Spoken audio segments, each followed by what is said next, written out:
अगर मैं आपसे कहूं कि चाबहार पर किए गए हमले से बौखला चुका है ईरान और ट्रंप को जो धमकी दिया है सुनकर अभी आप भी डर जाओगे। अरे ईरान अमेरिका की लड़ाई एक बार वापस से चालू हो चुकी है।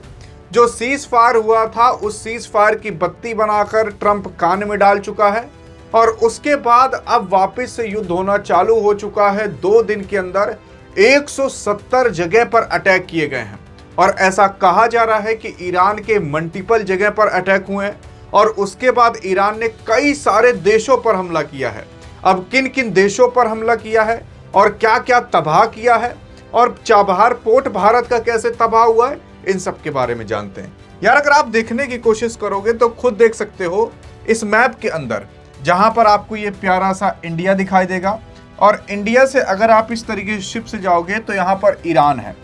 ईरान के ही नीचे वाले एरिया में भारत ने चाबहार पोर्ट डेवलप किया था। अब चाबहार पोर्ट जो डेवलप किया था वो इसलिए किया था ताकि ईरान से कांटेक्ट बन सके, ईरान से फिर अफगानिस्तान से कांटेक्ट बन सके और अफगानिस्तान के भारत काबुल तक आराम से जा सकता था और उसके बाद ऊपर भी कई सारे देशों से कनेक्ट कर सकता था। और उसी के साथ साथ अगर आप देखोगे तो यहाँ पर पाकिस्तान के अंदर जो ग्वादर पोर्ट है वो यही थोड़ी दूर पर ही स्थित है। अगर इन दोनों का अगर आप डिस्टेंस देखोगे तो बताया जाता है 70-72 किलोमीटर है। बहुत ज़्यादा डिस्टेंस इन दोनों के बीच नहीं है, जिसकी वजह से अगर आप देखोगे तो भारत और पाकिस्तान का पोर्ट बहुत ज़्यादा नज़दीक है। लेकिन यहाँ पर जो भारत का चाबहार पोर्ट था ईरान के अंदर जहाँ भारत ने बनाया था उसको डिस्ट्रॉय कर दिया जा चुका है, उसको हार्म किया गया है। अब ये चाबहार पोर्ट भारत ने यहाँ पर क्यों बनाया था? अरे क्योंकि भारत अगर आप देखोगे तो यहाँ खाड़ी देशों से काफ़ी ज़्यादा तेल ओल खरीदा करता था। अब लगातार शिप, मान लेते हैं कोई दिक्कत आ गई शिप में, तो यहाँ पर एक पोर्ट बनाकर रखा था, एक बंदरगाह बनाकर रखा था जहाँ पर नाव आकर रुक सके और उसके बाद यहाँ से जो भी सामान रहता भारत या अपने देश लेकर चला आता। यहाँ पर क्या है कि भारत इन्हीं खाड़ी देशों से काफ़ी सारी चीज़ें खरीदा करता था। अब यहाँ पर लड़ाई चालू है, ईरान के अंदर वापस अटैक होना चालू हो गया है। तो यही जो आपको दिख रहा है चाबहार पोर्ट, इसी को ही डैमेज किया गया है। भारत हर साल लगभग 100 करोड़ या उससे अधिक का बजट केवल चाबहार पोर्ट के लिए पास करता था, मतलब इतना तो खर्च कर ही चुका है।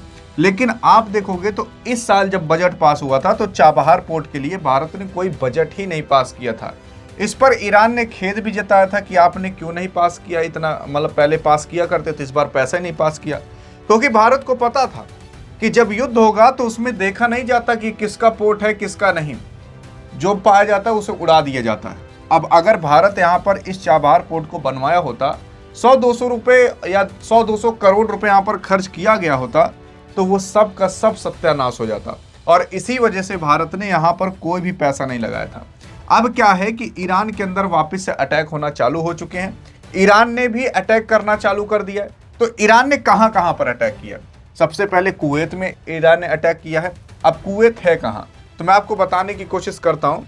यहाँ पर देखोगे खाड़ी देश है, ये है कुवैत आपका, यहाँ पर भी अटैक हुआ है, यहाँ कतर है, यहाँ सऊदी अरब है, ओमान है, यूएई है। अब ये आप मैप याद रखिएगा और ये ईरान है। अब ईरान इन सब देशों पर अटैक क्यों कर रहा है?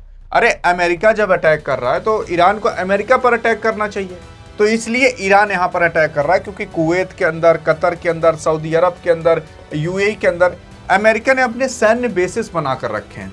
ईरान के ऊपर जो भी अटैक हो रहा है वो इन्हीं देशों के माध्यम से हो रहा है क्योंकि अमेरिका की सेना यहाँ पर बैठी हुई है, इसलिए ईरान यहाँ पर अटैक कर रहा है इन सब देशों में। ईरान कहता है कि हम उन देश पर अटैक नहीं कर रहे बल्कि उस देश में जो अमेरिका के द्वारा बनाए गए सैन्य बेसिस हैं उस पर हमला कर रहे हैं। तो सबसे पहले कुवैत में हमला किया है। कुवैत जो मैंने आपको मैप में दिखाया, असल में ईरान ने कुवैत में मौजूदा जो अमेरिकी सैन्य ठिकाना अरिफजान है और जो अली अल सलेब एयर बेस है उस पर निशाना साधा है, मिसाइल और ड्रोन के माध्यम से अटैक किया है। लेकिन अब ऐसा कहा जा रहा है कि वहां पर जो अमेरिका का मिसाइल एयर डिफेंस सिस्टम था उसने कुछ को रोका है। अब कुछ को रोका है तो कुछ तो गई होंगी जो दगी होंगी। अब वो कितना नुकसान की होंगी कितना नहीं की होंगी वो तो बाद में पता चलेगा। फिर उसके बाद बहरीन में भी अटैक किया गया है। अमेरिकी नौसेना पर 5वें बेड़े पर यानी कि 5th फ्लीट को ठिकाना बनाया गया है और उसी के साथ साथ शेख ईशा एयर बेस को भी निशाना बनाया गया है। फिर कतर को भी यहाँ टारगेट किया गया है। ईरान ने कतर में भी अमेरिकी सैन्य बेस जो अर्ली वार्निंग सिस्टम को निशाना बनाने का दावा किया है और फिर उसके बाद अमेरिकी ड्रोन को भी मार गिराया है, ऐसा कहा जा रहा है। आईआरजीसी का दावा है कि उन्होंने इस जवाबी कार्रवाई के दौरान हस्तक्षेप की कोशिश कर रही अमेरिकी MQ-9 रीपर ड्रोन को भी मारकर गिराया है। तो अमेरिका ने ईरान के अंदर 100 से ज्यादा ठिकानों पर तो हमला किया, लेकिन साथ साथ ईरान ने हाल फिलहाल 4 से ज्यादा देशों पर हमला किया। ये हो रहा है अभी। सवाल ये उठता है कि वापस से युद्ध क्यों चालू हो गया, इसके बारे में समझते हैं। लेकिन देख सकते हो खाड़ी देशों में अभी सायरन बजना चालू हो चुके हैं, हाई अलर्ट लग चुका है। जो एयर डिफेंस मिसाइलें थीं वो भी अब एक्टिव हो चुकी हैं। फिर उसी के बाद कुवैती सेना ने अपने एयर डिफेंस सिस्टम और उसी के साथ साथ को सक्रिय कर लिया है। ईरानी मिसाइल और ड्रोन को हवा में ही इंटरसेप्ट करने का दावा किया जा रहा है। कतर की बात करें और कुवैत की बात करें, जो कि मैंने आपको शुरुआत में अभी पीछे बता ही दिया क्या क्या हो रहा है, और उसी के साथ साथ हमले की वजह। अब मैं आपको बताता हूं हमले की वजह क्या है। यार देखो, सबसे पहली चीज, ये सब साइड में हटाओ। मैंने आपको पहले ही कहा था कि युद्ध कभी बंद नहीं हो सकता।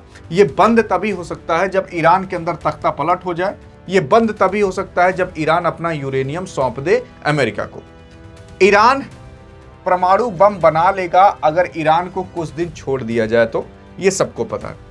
ईरान परमाणु बम बना लिया तो इजराइल के लिए काफी बड़ा खतरा हो जाएगा, और इसीलिए पूरा का पूरा नाटक ट्रंप के माध्यम से रचा गया कि आओ सीज फायर करते हैं, ये करते हैं, वो करते हैं। क्योंकि युद्ध के शुरुआती दिनों में अमेरिका के जितने भी रडार सिस्टम थे, जितने भी मिसाइलें थी, वो खत्म हो चुकी थी या उसको मारकर गिरा दिया गया था। तो अमेरिका लड़ने लायक नहीं था ईरान से उस टाइम। तो अब अमेरिका ने अपने देश से काफ़ी सारे फाइटर जेट्स, काफ़ी सारे विमान, काफ़ी सारे टैंकर्स, काफ़ी सारे तोप अब भेज दिए हैं, वापस वहाँ डिप्लॉय कर दिए हैं जहाँ पर ख़त्म हुए थे खाड़ी देशों के अंदर। तो अब अमेरिका वापस से लड़ने लायक हो चुका है, वापस से अमेरिका लड़ेगा। अमेरिका जितने दिनों तक ये युद्ध को चालू करते रहेगा, उतना ही नुकसान ईरान का होते रहेगा। और एक समय ऐसा आएगा कि ईरान पूरी तरीके से ख़त्म हो जाएगा और ईरान फिर लड़ने लायक नहीं रहेगा। फिर वो सामने आकर आत्मसमर्पण कर देगा कि भैया अब हम नहीं लड़ पाएंगे, क्या चाहिए आपको बताइए।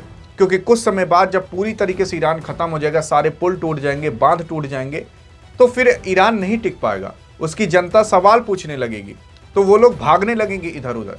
तो एट द एंड आकर समर्पण करना ही पड़ेगा। तो इसी वजह से ट्रंप इस युद्ध को लंबा खींच रहा है। हाँ, माना कि इसमें अमेरिका का भी नुकसान होगा, लेकिन अमेरिका उतना नुकसान सहने के लिए तैयार है, क्योंकि अगर उसको ईरान मिल गया और ईरान में उसने अपनी मनपसंद सरकार बना दी तो उससे ज़्यादा उसको तेल मिल जाएगा, और प्लस जो यूरेनियम वो रखा है वो भी मिल जाएगा। तो वो तेल बेचकर कमा लेगा, जैसे अभी वेनेजुएला से वो तेल बेचकर कमा रहा है ट्रंप वहाँ। तो ये पूरा का पूरा किस्सा है। तो आपको लगता है क्या ये युद्ध बंद होगा? जब तक ईरान को ख़त्म नहीं कर दिया जाएगा, मतलब ईरान के लोगों को मत सोचो कि ईरान के लोगों को साफ कर दिया जाएगा। वहाँ पर तख्ता पलट, वहाँ की सरकार को जब तक नहीं गिरा देगा तब तक ट्रंप मानेगा नहीं। और अगर वो नहीं गिराएगा तो आप ऐसा मान लो वो लोग परमाणु बम बना लेंगे। उसके बाद ईरान को अगर आप मारोगे तो परमाणु बम फेंक देगा, किस्सा ही खत्म कर देगा। तो ये पूरी की पूरी कहानी है, और इजराइल भी इसमें शामिल है, इसमें साथ दे रहा है। मेन तो इजराइल ही है। बाकी आपको क्या लगता है कि युद्ध कब शांत होगा, कब नहीं, ये तो मैंने आपको बता दिया। आपके हिसाब से कब शांत होगा, देखते हैं आप क्या कहते हो। अधिक जानकारी चाहिए तो इस वीडियो में मिलते हैं। तब तक के लिए जय हिंद, जय भारत।